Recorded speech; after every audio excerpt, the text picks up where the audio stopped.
Tudo bom, pessoal? Voltamos aqui para a terceira parte do vídeo, né? Esse vídeo de revisão, para a gente tenha uma ideia de como que a gente vai trabalhar a parte gráfica. Então a gente está tentando montar esse quebra-cabeça, né? Já é o 7º vídeo, né? Eu fui dividindo os vídeos em vídeos menores para não ficar muito extenso, muito cansativo. Mas vamos para essa terceira parte aqui. Nessa terceira parte, as funções já são um pouco diferentes, né? São as funções como a gente normalmente vai encontrar. Por exemplo, uma função de maximização que é dada dessa maneira, né? Uma maximização, né, de variáveis x1 e x2 de 20x1, por exemplo, mais 10x2. Essa função aqui não está, né, da maneira como a gente gostaria, né? Então vamos chamar isso aqui, por exemplo, de x1 e esse aqui de x2, né? Porque vai aparecer muito dessa maneira. Em vez de aparecer x e y, nos exercícios de pesquisa operacional, costuma-se indicar as variáveis como x1, x2 e assim por diante. Então, nesse trabalho aqui, o x2 ele está fazendo um papelzinho aqui de como se fosse o nosso y, né? Então a gente vai isolar esse x2, tá? A função que a gente está querendo chegar é uma função da maneira y igual a ax, né, mais b, de maneira invertida, entendeu? Pode ver que está de maneira invertida, que normalmente a gente costuma aparecer pra gente. Então vamos lá. Vamos passar tudo que a gente pode para cá. Eu vou chamar isso aqui só de max, que é um número que a gente não sabe, é uma variável, claro, não é uma variável, é um valor fixo, no caso aqui é uma variável, tá? É uma variável de maximização, mas é claro que ele vai tender à possibilidade máxima que eu quero, tá bom? Dentro das possibilidades que a gente tem. Depois a gente vai perceber isso nos exercícios de pesquisa operacional, a resolução por método gráfico. Mas o interessante aqui é que ele é um valor que a gente não conhece, tá bom? É uma variável que a gente vai chamar ela de max só, por exemplo. O 20x que está positivo aqui, eu vou colocar ele para cá, menos 20x. E vou continuar do outro lado o x1 e o 10x2. E agora esse 10 está multiplicando, eu vou passar para o outro lado dividindo. Só que eu já vou dividir ele, os dois, tá? Eu já vou passar dividindo os dois. Então vai ser max, que é o máximo, dividido por 10. Eu vou já separar, tá bom? 20x1 dividido por 10, porque na verdade eu teria que passar ele sozinho, depois separar as frações e tal. Estou economizando uma passagem aqui, igual ao meu x2. Ó, essa função já está com a cara dessa.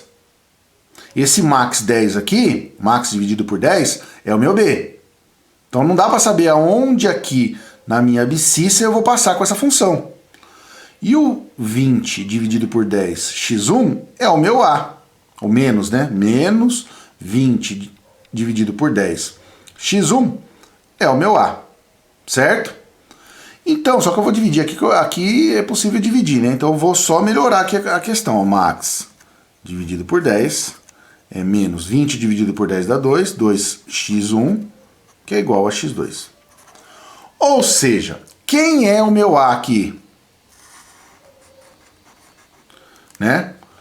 É o menos 2. Então, o meu m, que é o coeficiente coeficiente angular que a gente vem calculando, é o meu 2. Então, o meu m aqui, ó, é o 2.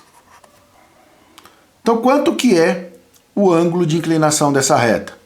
Alfa é igual tangente menos 1, de menos 2, né? De menos 2.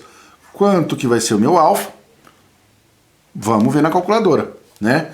Então a calculadora vai possibilitar que a gente faça essa conta aqui, né? Ó, tô com a calculadora aqui, é menos 2, então 2, negativo, certo?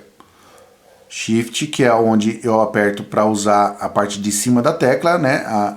E aperto o tangente aqui, que é o tangente a menos 1. Então deu menos 63,4. Vamos deixar 63 graus. Menos 63 graus. Vamos arredondar aí.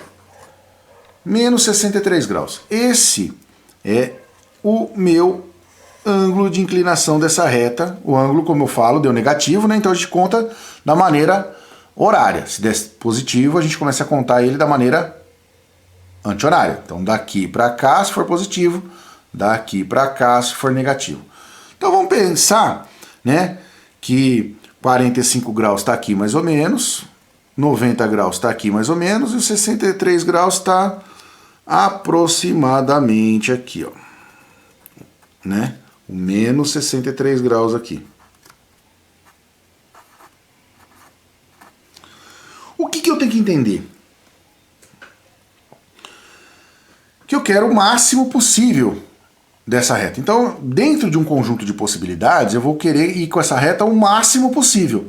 Então, essa reta aqui, eu vou tentar encaminhar com ela o máximo, né, possível para eu encontrar o meu valor que eu quero. Se eu tiver uma região, vamos agora pensar, vamos supor que eu tenho uma região aqui, ó, essa região aqui, ó, né?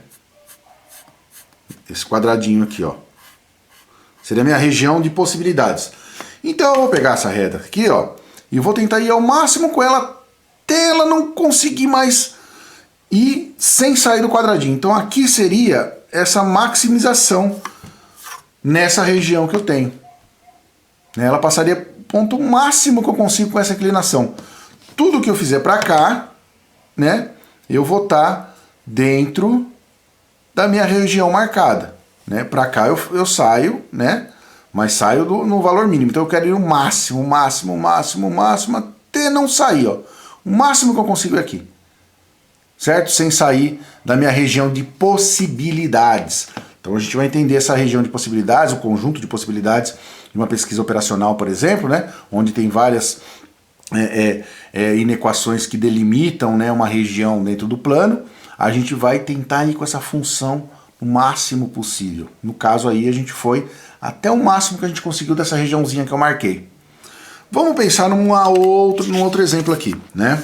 Esse outro exemplo, né, ele pede agora o mínimo, né? O mínimo de 12x, 8x. Então vamos lá, vamos escrever a função aqui, ó, mínimo. Aí eu vou colocar x1 e x2, né, que são as variáveis aqui, 12x1 mais 8x2, certo?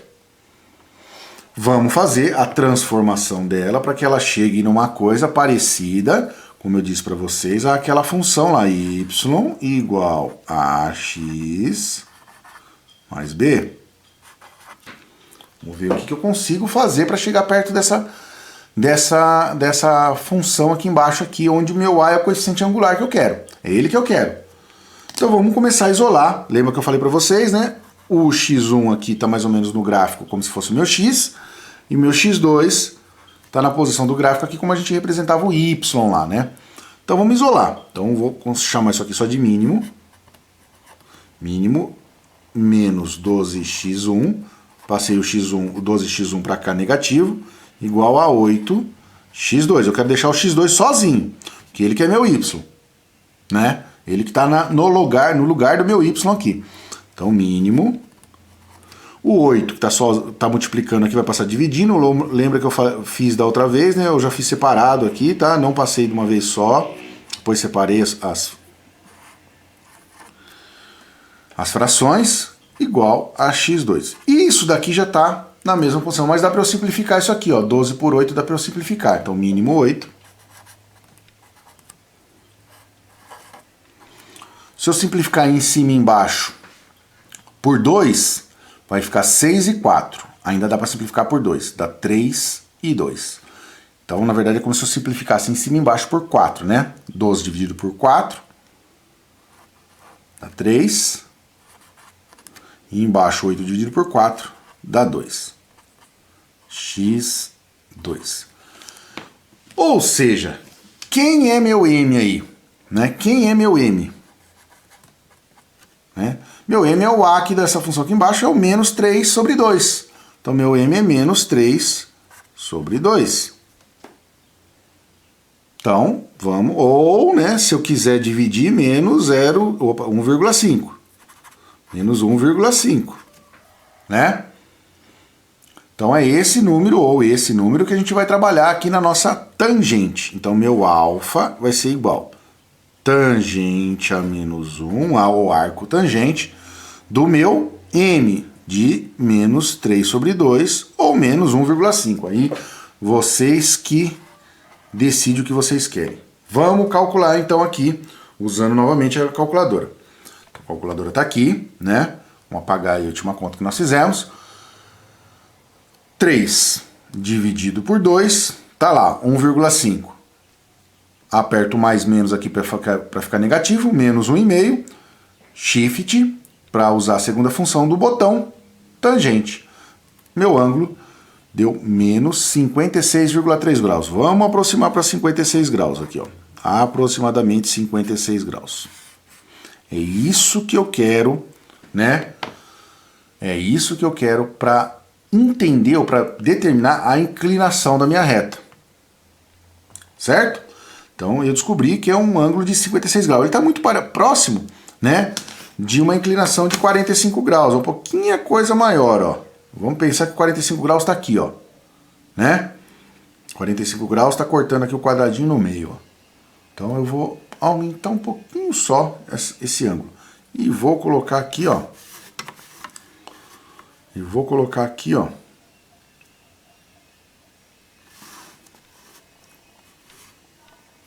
(45), um pouquinho maior.